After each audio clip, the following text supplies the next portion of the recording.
Yes, thanks for staying with us on the Sports Show, Baz. I loved SASS when I was at primary school and high school, mate. And one of the reasons I really liked it was that I got out of school, so I probably went for all the wrong reasons. Yeah, went and played footy but and cricket. We thought we'd find out about school sport SA, so we get the boss in, Jan Sutherland's been good enough. Jan, how are you? I'm well.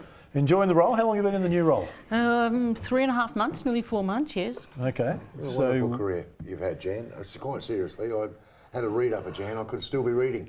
Yep. Couldn't I? You would have done the same. It's unusual for you to even comment when the word netball umpire appeared on the resume. Is that where you stopped, mate, or did you teaching? No, because I knew Jan's history, and I thought I'll have a little quick look here, quick read. Nothing quick about it.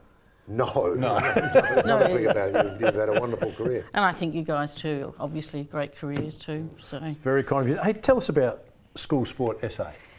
The School Sport SA is a program from the Education Department where we have secondary school sport and primary school sport, and we provide great opportunities for students. Actually, about 120,000 students participated in programs last year.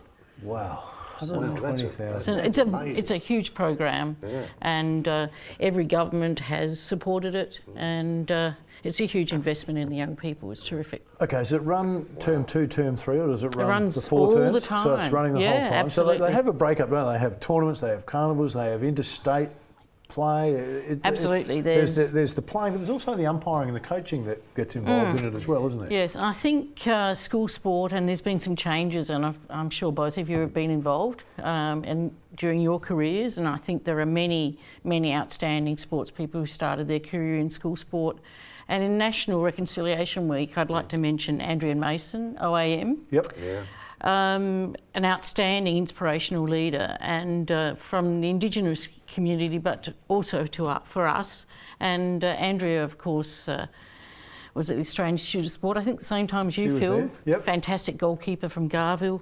And she will openly say that sport, and netball in particular, taught her an enormous amount about being a leader. Her career began in secondary school sport in the under-16s. Unfortunately, I'll have to say the year, 1981, and representing South Australia, and then going on as a member of the Australian Schoolgirls, and a career of many years to the Australian 21s. So National Reconciliation Week, I'd really like to highlight an amazing success story, starting with school sport. Yeah, she's a beauty. I've got 3 daughters. They all played SASS, or all went through the system, and the point that you make is really valid.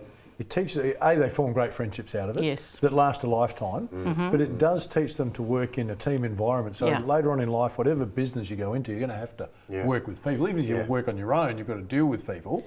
So I think there's a great skill. One of mine has always been, they stopped phys ed teachers going into primary schools for a while. I don't want to get you into the political landfill mine here, but do you reckon we should have phys ed teachers more in the primary school system? Yes, and I think that sport and school sport is also about teaching and learning, and we're seeing a lot of work being done about school sport and how it is in the curriculum. It's part of the curriculum.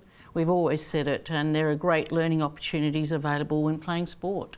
So phys ed is coming back. We're seeing physical literacy and the place of school sport, and we can clearly see where it all fits together to make our kids really active, and hopefully us active as well. That's very important. The kids have got to be active, because if they're not, then obesity is a problem. We read about that every day, don't we? We're reading about obesity and whatever.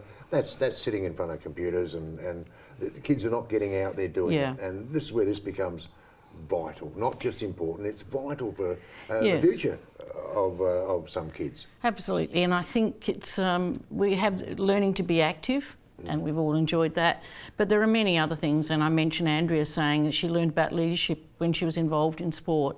But sport can also provide those opportunities in literacy and numeracy, and we can learn through sport and in sport. That's what it is, and clearly that's where the department has made that commitment to school sport. Call me a dinosaur. Okay, dinosaur. Call me a dinosaur, okay, dinosaur. if you like. Now, because there's been much debate over whether we should have scoring and this sort of thing in school sports. And I can remember going to the college to see my lad play in a game of footy, and I was sitting actually on the scoreboard. I wasn't feeling very well, and I was sitting up on the scoreboard in the shade, and the team got a point. So I thought, well, while I'm sitting here, I'll put a point up, the score. And someone came around and had a real crack at me and said, no, don't do that because we don't do that anymore, which sort of shocked me in a way. And I believe in England now, they've changed it all. They've done a complete full circle and gone back to scoring. Now, where do we sit in all this? I mean, I don't know whether it's even your area, Jan, but I know there's always a lot of debate about it. I think sport, as I've said, is about learning, and it's also learning to win and how to lose. Yeah. And it's about what you do with the score. Yeah. We all know what the score is. I'm not very happy when I lose anything, but the kids know what the score is. Yeah, but it's then about how the parents what they do with that information. Okay. Yeah. You know, and how much emphasis is placed on winning. And losing. You know, and we like it, and but at the same time, sometimes people get a lot more out of a game than just a win or a loss. Yeah. So it's a really interesting point that you raised, though, Jan, because we talk about having this for the kids, for the students at school. Yeah. Should we have a program for the parents that teaches the parents on how to deal with winning and losing? I can tell you that. Well, I don't know how it would go, but that's not as silly as I mean, it you've been sounds. around a long time, and we all have, and we sit here and I go and watch my kids play, and I'm absolutely horrified at the behaviour of some of the parents and the way they react when their kids lose and the way they react when their kids make a mistake. And I'm going, there's the problem. It's not the score.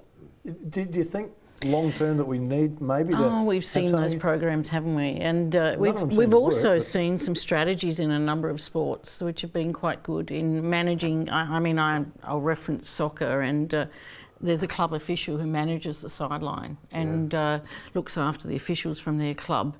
Other examples. I'm trying to think, we talk about the ugly parent, they still exist. Yes. And I don't know why there's increased noise from the spectators and noises, not just the vocal stuff, but also, I don't know why, but whether there's... motive, that's why it's a motive. They're a motive. But it seems to be, we have, every now and then it gets worse. Yeah, it does. And it certainly has... I mean, in netball, we're probably pretty clean in that it's pretty well controlled about what you can do with a umpire. I don't see, basketball, it's well controlled, tech fouls. It's just different in different sports how they manage it. Yeah, it is. All sports are different. Hey, Jan, always good to catch up with you. School Sport SA, SASS, they're all under the same umbrella. It is fantastic for schools and you need to support it, but support it in the right way. Jan, appreciate you coming in. Always good. Thank you very much. Stay with us still. A little bit more to come on the show.